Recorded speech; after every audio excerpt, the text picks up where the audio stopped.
Thanks for the reminder. Now it's 10 after 7, so as long as we have questions again, but we want to keep moving along here. So, sir. My name is Robert Nelson, and I'm the founder of Teen Navigators USA.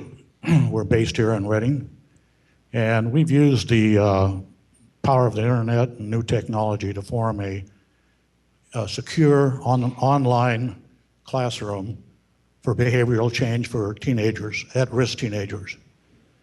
I sent a letter to just about every department and person on this sitting at this table. I didn't get one phone call. I didn't get one letter. I didn't even get one hit on our website. And I was very pleased to hear the chief's comment saying he's willing to try anything. And the sheriff mentioning tonight, he's looking for new solutions. And I understand that this realignment has created a whole different set of cards or problems that we've never dealt with before. And I understand that a lot of people, a lot of offenders, adults and juveniles, should be put in detention or jail, but not all of them. Many of them, especially teenagers, first offenders, need some behavioral change, some programming, so they don't repeat the offender. Right now, it appears to me, and I'm no expert, but it seems like we're just, with the teenagers especially, because we don't have room for them, we're just letting them, it's the revolving door. Okay, you did something, go out and, we'll see you later. Why not have them go into an online classroom that can save millions of dollars, thousands of dollars, and if you're going to just let them loose, why not give them a little programming before you do? So the question is? The question is, what are you afraid of? How about new technology?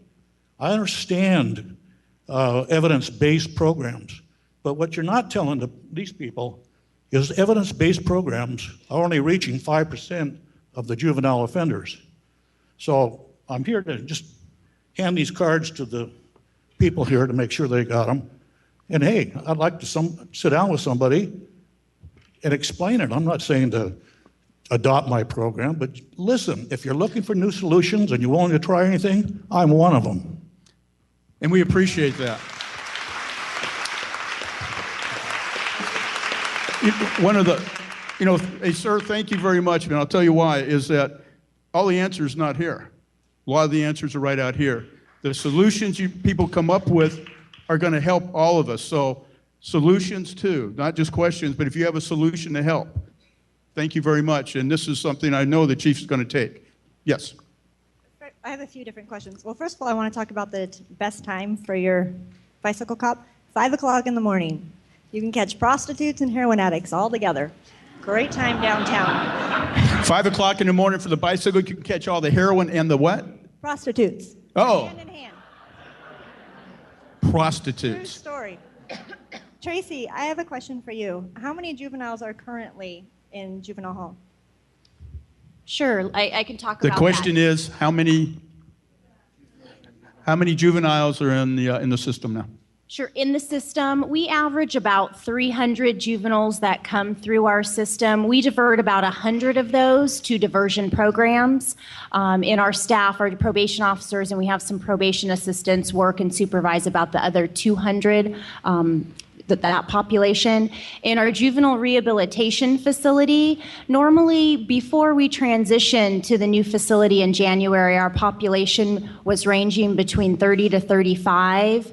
We had a slight decrease when we did transition to the new facility, but it's increasing again, and we're at about 30 and 35.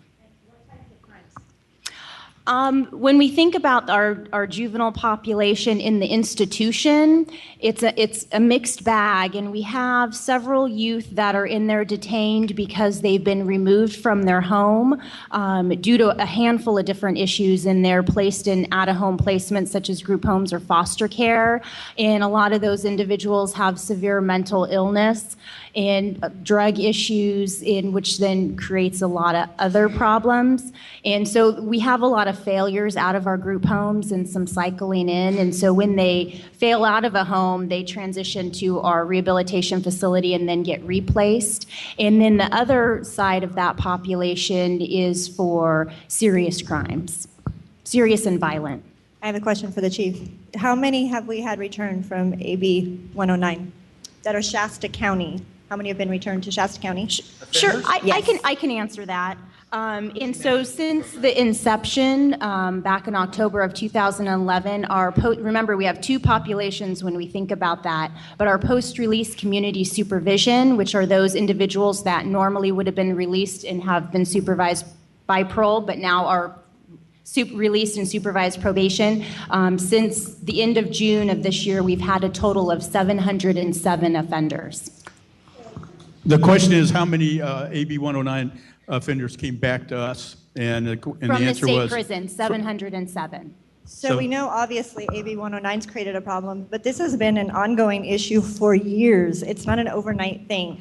The big question is, how are we going to prevent it from happening to our kids in the future? Because all this focus, we know it's a mess, but we have kids being introduced to heroin in high school. There's crystal meth. Our kids are being introduced to this, and nobody's stopping that. What are you guys doing to prevent that? What's preventing it from the future? And what's the city doing to bring jobs and encourage our kids to go to college and go to school and actually do something? It's a city problem, not just a police department problem.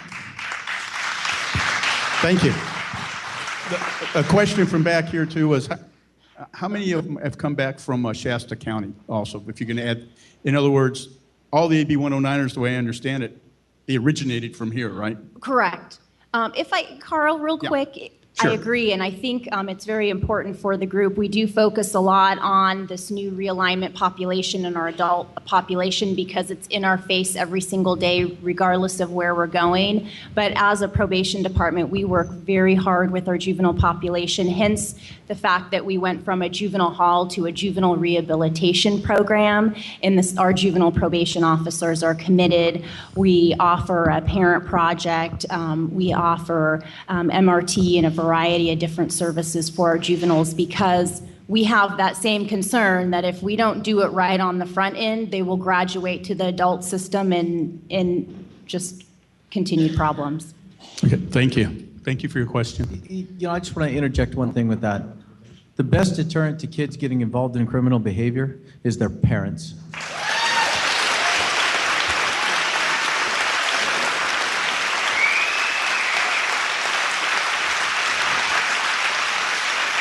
We did a gang presentation to educate parents on the warning signs to look for to see that your kid was getting involved in gangs so you could intervene and turn that around. We had about 50 people there. If you guys want and you commit to coming back, I'll get a bigger venue and I'll have that done again and we'll talk about drugs and gangs. We